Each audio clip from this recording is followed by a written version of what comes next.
नमस्कार दोस्तों, स्वागत है आपका कॉन्सेप्ट नर्सिंग क्लासेस में। आज की क्लास में KGMU SCPGI nursing officer special practice test 50 solve करेंगे। Question number 1, which position is used in gynaecological examination? स्त्री रोग जांच में किस स्थिति का प्रयोग किया जाता है? Fowler's, supine, Sims, lithotomy. तो यहाँ पर बात हो रही है गायनिकोलॉजिकल एग्जामिनेशंस की। तो इस प्रकार की जब भी एग्जामिनेशन करना हो तो गायनिकोलॉजिस्ट के द्वारा लिथोटॉमी पोजीशन पेशेंट की दी जाती है, इसलिए डी ऑप्शन यहाँ पर सही होगा। Lithotomy position allows access to the pelvic region during gynaecological exams. Lithotomy जो पोजीशन होती है वह गायनिकोलॉजिकल एग्जाम्स के लिए उपयोगी होती है, क्योंकि होता क्या है कि इससे जो एक्सेस होता है पेल्विक रीजन तक का वो आसान हो जाता है। अगला क्वेश्चन देखते हैं, question number 2, which injection is given in case of dog bite? TT, BCG, ARS, ARB. तो डॉग बाइट में कौन सा इंजेक्शन दिया जाता है? सही आंसर होगा ऑप्शन डी, एआरबी, जिसको कहते हैं एंटी रेबीज वैक्सीन, यह दिया जाता है डॉग बाइट में। तो इस प्रकार से आंसर तो इसका डी हो गया, लेकिन और भी बातें हैं जो आपको इससे संबंधित पता होनी चाहिए। पहली बात करते हैं हम इसके शेड्यूल की। तो शेड्यूल की जब भी बात की जाए तो 0, 3, 7, 14 और 28 इस प्रकार से इसका शेड्यूल होता है। मींस इसमें 5 डोज होती हैं। एक यदि आज आपको लगाया जाता है तो तीसरे दिन लगना है, 7वें दिन, 14वें दिन और 28वें दिन। इस प्रकार से इनका शेड्यूल चलता है और ये इंडिया के लिए शेड्यूल है। तो इस प्रकार से यहां पर डी ऑप्शन होगा, option D. Next question, question number 3, which solution is used to sterilise instruments quickly? तो इंस्ट्रूमेंट्स को जब भी क्विकली स्टेरिलाइज करना हो तो इनमें से किस घोल का प्रयोग करेंगे? फिनॉल, अल्कोहल, फॉर्मेलिन या सेडेक्स। करेक्ट आंसर हो जाएगा इसका ऑप्शन डी। इंस्ट्रूमेंट को क्विकली स्टेरिलाइज करना हो तो इसके लिए जो घोल इस्तेमाल किया जाता है यह होता है सेडेक्स। और सेडेक्स क्या है? एक ब्रांड नेम है। ब्रांड नेम किसका ब्रांड नेम है? 2% ग्लूटरैल्डिहाइड सॉल्यूशन का ब्रांड नेम है, इसलिए डी ऑप्शन यहां पर सही हो जाएगा। Sedex, a brand name for 2% glutaraldehyde solution, is specifically designed for cold sterilization of heat-sensitive medical dental instrument.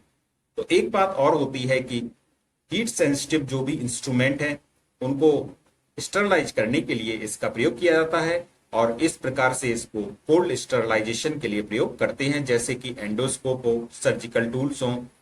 It achieves sterilization in 10 to 20 minutes depending on formulation, making it ideal for rapid processing. Unlike other options, it effectively kills all microorganisms including spores and viruses. तो इस प्रकार से जो अन्य option भी दिए गए थे, लेकिन यहाँ पर ये इसलिए इफेक्टिव होता है क्योंकि इससे स्पोर्स भी नष्ट हो जाते हैं और वायरस भी नष्ट हो जाते हैं, इसलिए यहाँ पर सीडेक्स आंसर अपना सही हो जाए। अगला क्वेश्चन देखेंगे, question number 4, which organ is affected in hepatitis? Kidney, spleen, liver, pancreas. तो हेपेटाइटिस में प्रभावित होने वाला अंग होता है लीवर। और जब बात करते हैं हेपेटाइटिस तो दो शब्दों से मिलकर बना होता है। पहला जो शब्द है इसमें हीपा, उसका मतलब है लीवर, और आइटिस का मतलब होता है इन्फेक्शन और इन्फ्लामेशन। इस प्रकार से हेपेटाइटिस लीवर का इन्फ्लामेशन होता है और एक वायरल इन्फेक्शन है, और ये viral infection hepatitis A, B, C, D, E, इससे भी ये हो सकता है, इससे फैलता है। वायरल इन्फेक्शन इसका कारण बनता है, और अन्य टॉक्सिन्स हैं, एल्कोहल का अधिक सेवन है, और कोई ऑटो इम्यून डिजीज है, कोई दवाएं हैं, उनसे भी हेपेटाइटिस की प्रॉब्लम देखी गई है। तो इस प्रकार से ऑप्शन सही हो जाएगा, option C, liver. Next question, question number 5, which vitamin is obtained from sunlight? Vitamin A, vitamin C, vitamin D and vitamin E. Sunlight से प्राप्त होने वाला विटामिन होता है vitamin D. So the correct answer is option C. Vitamin D मानव शरीर में सूर्य के प्रकाश यूवी रेज के संपर्क में आने से बनता है, अल्ट्रावायलेट रेज के संपर्क में आने से यह बनता है। और स्किन में जो मौजूद कोलेस्ट्रॉल सूर्य की किरणों से क्रिया करके विटामिन डी3, जिसका कि पॉलीकैल्सिफेरॉल नाम होता है, जो लीवर और किडनी में सक्रिय होता है। यह प्राकृतिक रूप से बहुत कम खाद्य पदार्थों, तो अधिकतर देखा गया है कि यह जैसे बहुत कम खाने योग्य पदार्थों, जैसे फैटी फिश है, अंडे की जर्दी है, फोर्टिफाइड दूध है, तो इसको सभी लोग नहीं खाते हैं। तो उनके लिए उपयुक्त यही रहेगा कि वह कुछ समय अपना सूर्य के प्रकाश में व्यतीत करें, और वो भी कौन सा सूर्य के प्रकाश में? सुबह की धूप सबसे अच्छी मानी जाती है। कम से कम 10 से 30 मिनट तक की धूप लेनी चाहिए, चेहरे पर और पीठ के साइड, बैक साइड में लेनी चाहिए, जिससे कि विटामिन डी की कमी पूरी हो जाएगी। एक बात और ध्यान देने योग्य होती है कि विटामिन डी शरीर में जो कैल्शियम हम लोग लेते हैं उसके अवशोषण के लिए बहुत आवश्यक है। तो यदि आप कैल्शियम नहीं ले, विटामिन डी की आप में कमी है, तो निश्चित बात है कि आपका कैल्शियम भी कम हो जाएगा शरीर में। आप कितना भी आप कैल्शियम वाली जो भी दवाएं हैं वो खाएं, यदि उनमें विटामिन डी नहीं है तो कैल्शियम वो अवशोषण नहीं होगा। तो विटामिन डी शरीर में मौजूद कैल्शियम अवशोषण के लिए अत्यंत महत्वपूर्ण है, जिससे हड्डियां और दांत मजबूत बनते हैं। इनकी कमी से डायबिटीज, हार्ट डिजीज, डिप्रेशन, इनका भी खतरा बढ़ जाता है। Next question,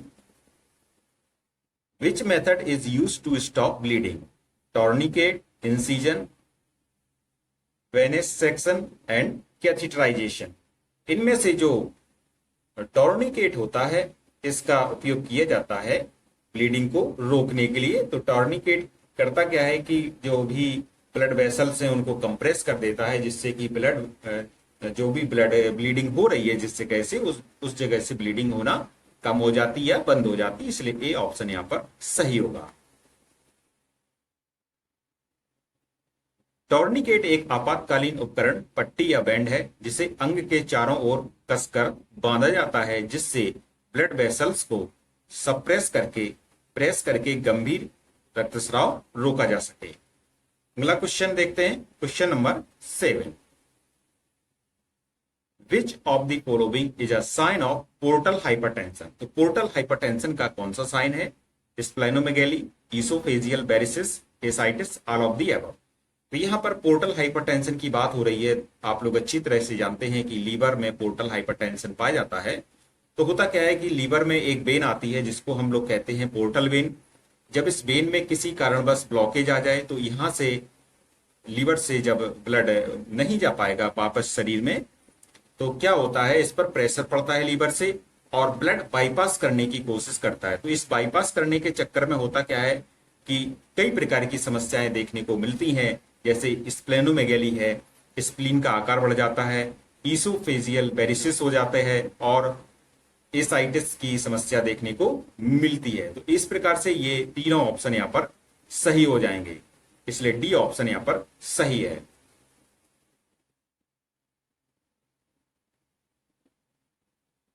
portal hypertension liver में ब्लड फ्लो ब्लॉकेज होने से होता है,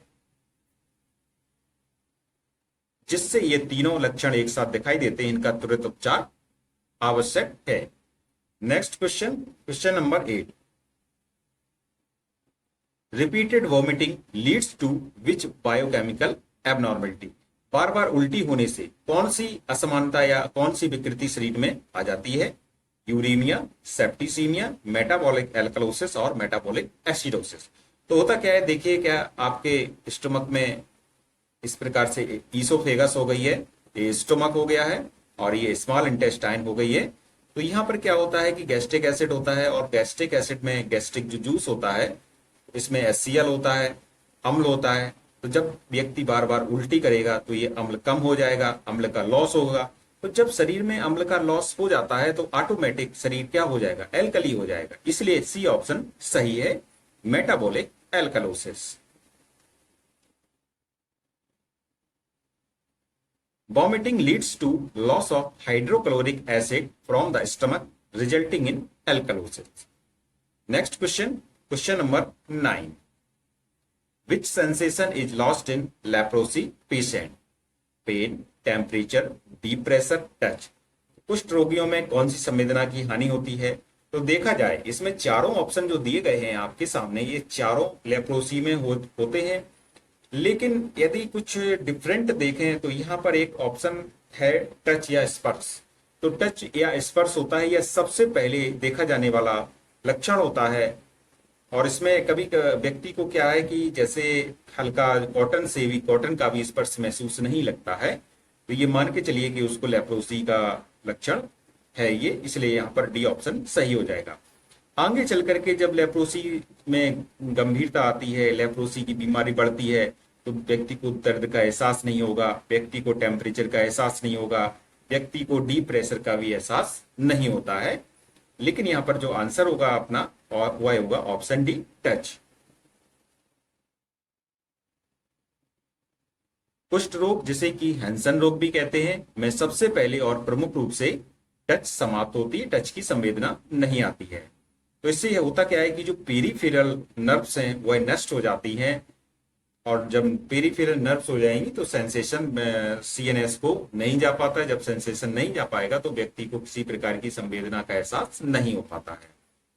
अच्छा, इसका जो ट्रीटमेंट होता है, इसका ट्रीटमेंट किया जाता है एमडीटी से, और एमडीटी का अर्थ होता है multi drug therapy.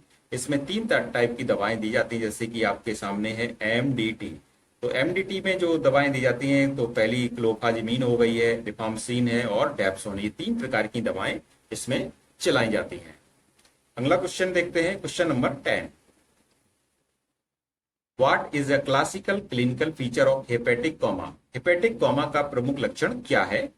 Flapping hand tremors, हाथों की कंपन, ब्लूइश स्क्लीरा, आंखों की सफेदी नीली होना, क्ले कलर्ड स्टूल, मिट्टी जैसा मल, इंक्रीज्ड कोलेस्ट्रॉल में वृद्धि। तो हेपेटिक कोमा का जो प्रमुख लक्षण होता है यह होता है हाथों का कंपन, flapping hand tremors. So the correct answer is option A. Explanation देखेंगे इसकी। एस्टेरिक्सिस फ्लैपिंग ट्रेमर्स इज अ की साइन ऑफ हेपेटिक एन्सेफेलोपैथी। तो यहां पर जो फ्लैपिंग ट्रेमर्स होता है इसको एस्टेरिक्सिस भी कहते हैं। एस्टेरिक्सिस हाथों की कंपन हेपेटिक कोमा का प्रमुख लक्षण है, जो मस्तिष्क पर लीवर की विफलता का प्रभाव दर्शाता है। तो मस्तिष्क पर लीवर की विफलता मीन्स जब लीवर खराब हो जाए व्यक्ति का, तो उसके कारण इसका कहते हैं कि लीवर के कारण जो मस्तिष्क पर इफेक्ट आता है, इसको एस्टेरिक्सिस कहते हैं। अब इसमें आगे क्या होता है देखेंगे। Flapping tremors asterixis are a classical sign of hepatic encephalopathy which can progress to hepatic coma. It manifests as involuntary force flapping movements of the hands, wrist when the arms are extended and wrist dorsiflexed like a bird flapping its wing.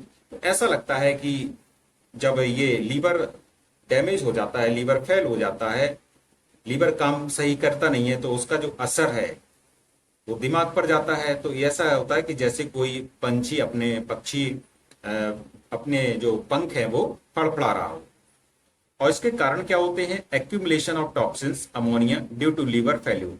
तो liver के failure होने से शरीर में ammonia या अन्य भी toxins हैं, ये एक्यूमुलेट होने लगते हैं, ये बढ़ने लगते हैं, स्टोरेज होने लगते हैं, जिससे कि जो ब्रेन का नॉर्मल फंक्शनिंग है वो डिस्टर्ब हो जाती है और मोटर कंट्रोल ब्रेन में नहीं होता है, मोटर कंट्रोल भी इंपेयरमेंट आ जाता है। तो इस प्रकार से ये समस्याएं देखने को मिलती हैं, और ये हेपेटिक कोमा में इस प्रकार की समस्याएं देखने को मिलती हैं, इसलिए इसका ऑप्शन ए सही है, फ्लैपिंग हैंड ट्रेमर्स। तो आज का प्रैक्टिस टेस्ट यहीं पर समाप्त होता है। यदि आपको ये पसंद आए तो please like, comment and subscribe my channel. Thank you.